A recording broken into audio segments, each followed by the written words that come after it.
Joe DeGenova. Joe, I want to start with you. You were the U.S. Bannon defied this subpoena, but people defy subpoenas all the time. I'm not suggesting they do that. I'm just saying, in a normal course of action, one, would they be prosecuted for it? And two, would a sentence that was issued today, like the one that Bannon got 4 months in prison, be appropriate for this?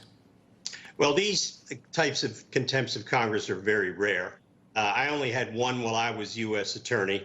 The bottom line is this. I do not know what Steve Bannon's legal strategy was at the time he was subpoenaed. It's very difficult to figure out. What I would have recommended to him is go before the subpoena, before the committee, appear, but refuse to answer any questions by invoking the Fifth Amendment. It was clear to the judge in this case that there were mostly his claims of executive privilege were not sustainable, but the judge did give him a lesser time than what the government asked and a lesser fine. When you do battle with the Democrats and a corrupt Justice Department, which is what we have right now, this is going to happen. There was nothing fair about this, nothing just. But it is the reality when you have a corrupt House full of Democrats and a corrupt Justice Department and basically a very pathetic U.S. attorney in D.C., this is what you get. Yeah. Mike, you know, I mentioned it at the top. It's interesting.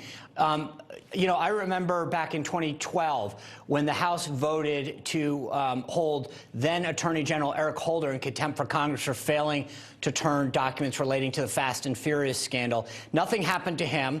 He didn't serve a day in prison. The same goes for Lois Lerner, the director of the IRS, who she held this division there. She was held in contempt for targeting conservative organizations leading up to the 2012 midterm elections. Nothing came of that. Why is it that Republicans always get the short end of the stick? Because, I mean, you know, that's just contempt of Congress. Then you get Jim Comey lied to Congress, John Brennan lied to Congress, Jim Clapper lied to Congress, Andrew McCabe lied.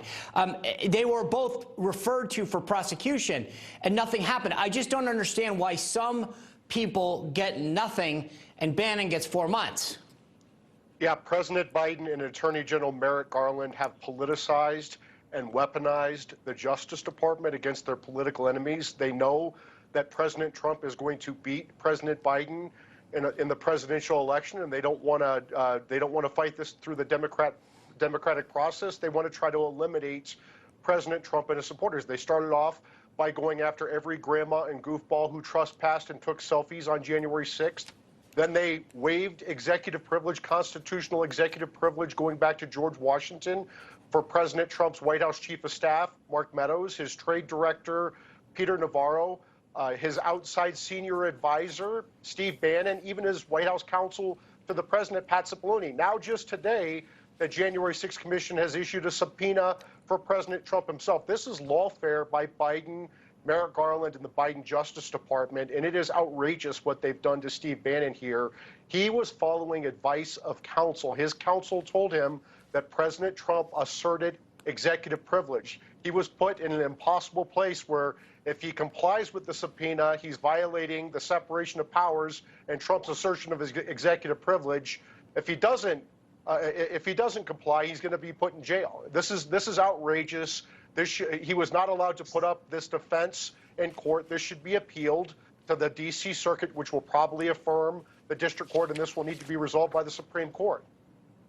Yeah. Joe, real quick before I go, when Bannon came out of court, he actually spoke to folks and he said either they've already been turfed out, and he's talking about the January 6th committee, like Liz Cheney, right, or have quit, like Kinzinger and other Democrats, or they're about to be beaten, like Luria, which is Elaine Luria down in Virginia's 2nd Congressional District, or they'll lose their power and become a minority. That was Bannon outside the courthouse. He's talking about the members of Congress on the January 6th committee. Why does that matter? It's the Department of Justice that are pursuing these charges. It doesn't matter in his case because the case is in the judicial process and it's no longer something that the House of Representatives has any control over.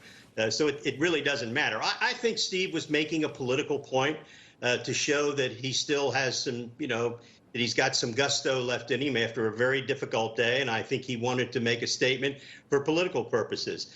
With regard to this, the Trump subpoena, in all likelihood, the president will be able to litigate that, and the committee will go out of existence, and they will never get either documents or testimony from former President Trump. Yeah. Mike, I don't have any time left, but let me just ask you this. Will Steve Bannon serve a day in jail? I hope not. I hope the Supreme Court resolves this, because this is much bigger than President Trump and Steve Bannon. This is about the president being able to get advice, which has happened for 250 years, going back to George Washington. Okay. Joe, Mike, thank you both very much. Have a great weekend. Thank you.